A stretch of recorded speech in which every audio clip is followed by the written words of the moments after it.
Captain Chaudhary, जिस तरह से स्क्वाड लीडर चौधरी हम इन तस्वीरों को देख रहे हैं, जो नाम वहां से आ रहे हैं, पाकिस्तान आर्मी के कोर कमांडर का वहां मौजूद रहना, जिस तरह से वहां पर चीफ के नाम की यानी जनरल आसिम मुनीर के नाम की रीथलेंग की जा रही है, राष्ट्रपति जरदारी के नाम की रीथलेंग की जा रही है, ये तो पाकिस्तानी स्टेट और टेरर दोनों का जो अंतर है उसे पूरी तरह से हटा देता है। दुनिया के सामने पाकिस्तान बेनकाब होता है। एब्सोल्युटली गौरव, ये साफ प्रूफ है अपने जो हमें आप दिखा रहे हैं, ये प्रूफ है कि Pakistan army, Pakistan defence forces ने हमेशा एडवोकेट किया है टेररिज्म को, और आज जो हम ये काम कर रहे हैं हम उनका काम कर रहे हैं क्योंकि उनसे ये सफाई नहीं हो रही है। Now Indian arm forces have to come inside and उनकी ये टेररिज्म खत्म हम कर रहे हैं जाके वहां पे। बिल्कुल सही आपने कहा, न केवल आतंक की उस जमीन को साफ कर रहे हैं बल्कि आतंक को पनाह देने वाले लोगों के खिलाफ भी कार्रवाई हो रही है।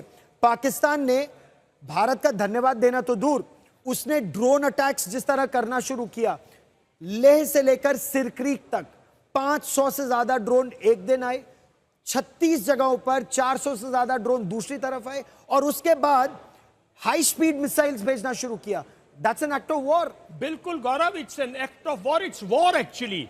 एंड देखिए उसकी कोशिश ये है कि एलसी के बाद जो हमारी इंटरनेशनल बाउंड्री थी उसको भी एलसी की तरह बिल्कुल डिस्टर्ब कर दो, और हमारे सिविलियन टारगेट्स पे जाना, हमारे स्कूल्स पे जाना, हमारे हॉस्पिटल्स पे जाना, हमारे जो सैन्य जो एयरपोर्ट्स हैं उन पे कार्रवाई करनी, ये अपने आप में उसकी पूरी की पूरी एक लड़ाई है, एक्ट ऑफ वॉर है। ये तो भारत का संयम है कि भारत कब इसको फुल फ्लैश वॉर में कन्वर्ट करके और इनको एक सबक सिखाएगा। देखिए गौरव, ये जितने भी हैं टेररिस्ट जिनकी आज हम बात कर रहे हैं, हमें अपनी इंटेलिजेंसीज को दाद देनी चाहिए, उनको शाबाशी देनी चाहिए कि कितने संयम से कितने सीक्रेटली कॉन्फिडेंशली इनकी डिटेल्स निकाल के लाए हैं, और पूरी की पूरी डिटेल्स, पूरी लिस्ट बनेगी। जितने 100 से ज्यादा आतंकी हैं उनकी लिस्ट बनाएंगे।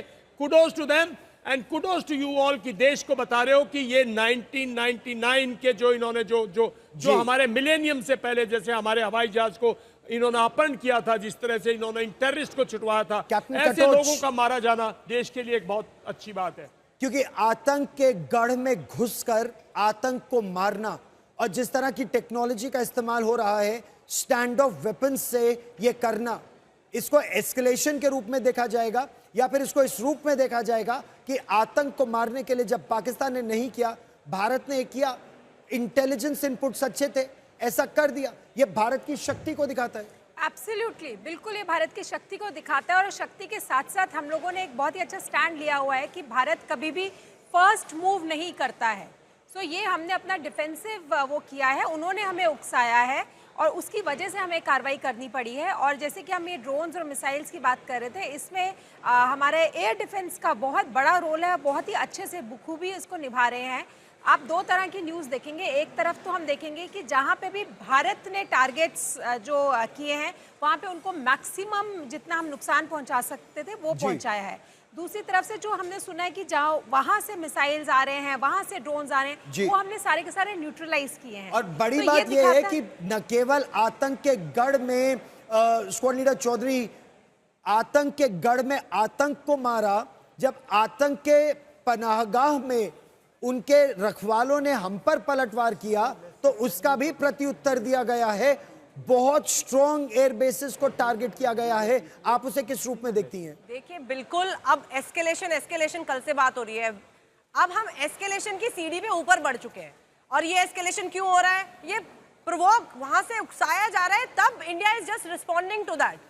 तो जो ड्रोन अटैक जिस तरह से कल हुए थे और आज आप देखेंगे सरफेस टू सरफेस मिसाइल जिस तरह से यूज हुई है, और इंडिया ने जो उनके हम डिफेंस भाषा में बोलते हैं मेन ऑपरेटिंग बेसिस और फॉरवर्ड ऑपरेटिंग बेसिस, मतलब आप मेन मतलब अंदर तक घुस चुकी है इंडिया। तो इससे ज्यादा कड़ा जवाब और उनको और क्या चाहिए, मैं ये समझना चाहती हूँ। क्योंकि हाई स्पीड मिसाइल का इस्तेमाल उन्होंने किया, लेकिन भारतीय वायुसेना ने एयर टू ग्राउंड मिसाइल्स का इस्तेमाल किया। जिस तरह से उनके बेसिस को टारगेट किया गया है, और आप क्योंकि वायुसेना की हैं और आप खुद एक कुशल ड्रोन ऑपरेटर हैं, इन ऑपरेशंस को अगर देखा जाए तो जिस तरह से प्रिसिशन गाइडेड म्यूनिशन का इस्तेमाल किया गया, नूर खान एयरबेस की अगर बात की जाए तो न केवल उनके मिड एयर रिफ्यूलर्स वहां पर है, न केवल उनके C-130s वहां पर है ट्रांसपोर्ट एयरक्राफ्ट, बल्कि advance jet trainers, VIP squadron, एक बड़ा सेटबैक होगा कि रावलपिंडी के बिल्कुल बगल में नूर खान एयरबेस को डिस्ट्रॉय किया। बिल्कुल बिल्कुल, आप देखिए रावलपिंडी से उनकी कैपिटल कितनी दूर है, आप यही डिस्टेंस देख लीजिए। तो ये तो इतना बड़ा मुंहतोड़ कड़ा जवाब है इंडिया की तरफ से। तो अगर अभी भी नहीं वो संभलेंगे तो कब संभलेंगे? आप ये देखिए जो बेसेस जो टारगेट किए गए हैं उसमें से एक बेस वो भी है जहाँ पे उनकी ड्रोन्स मैन्युफैक्चर होते हैं, जहाँ पे जो ड्रोन्स का जो बेसिकली बेस है जी। ये ड्रोन्स के बदले ड्रोन्स का जवाब और जहाँ से उनकी मिसाइल्स आ रही है उसका जवाब, तो हम एक एक करके टारगेट, हमारा जो टारगेट सिलेक्शन है वो बहुत एक तो उसकी दाद देनी पड़ेगी, और किस टारगेट के लिए कौन सा अपना सैम सिस्टम यूज होगा, medium range, long range, quick Sam, वो सब बहुत ही स्ट्रेटेजिकली प्लान किया है इंडिया ने, जो बिल्कुल काबिले तारीफ है। आप बिल्कुल सही कह रही हैं कि जहां जहां से कप्तान साहब, जहां से उनके ड्रोन्स हमको अटैक कर रहे थे, उनका जो बहुत ही महत्वपूर्ण बेस है जिसका नाम जो चकवाल में मुरीद बेस है, मुरीद बेस को टारगेट किया गया है। और मुरीद बेस को भी किस तरह जो नए टर्किश ड्रोन्स उनके पास आए थे, न केवल बायरैक्टर्स जो उनके पास है, जो उनके CH-4s हैं, उनको भी तबाह कर दिया गया कि अब उस बेस का ही इस्तेमाल वो नहीं कर सकते।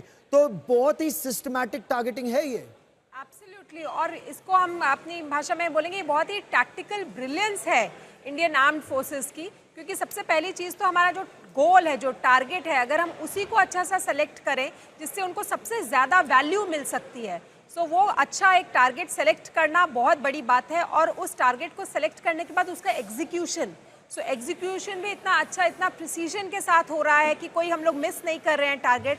तो ये अपने आप में बहुत ही ये दिखाता है कि हम लोग कितना कोलैबोरेटिवली काम करते हैं। जो CDS का गठन हुआ है, तीनों सर्विसेज जो हैं वो कितना मिलजुल कर काम कर रही हैं। एक एयरबेस को अगर लेते हुए चले जनरल दयाल, हम लोग पाकिस्तान का जो खतरा भारत के लिए है वो किस तरह का है?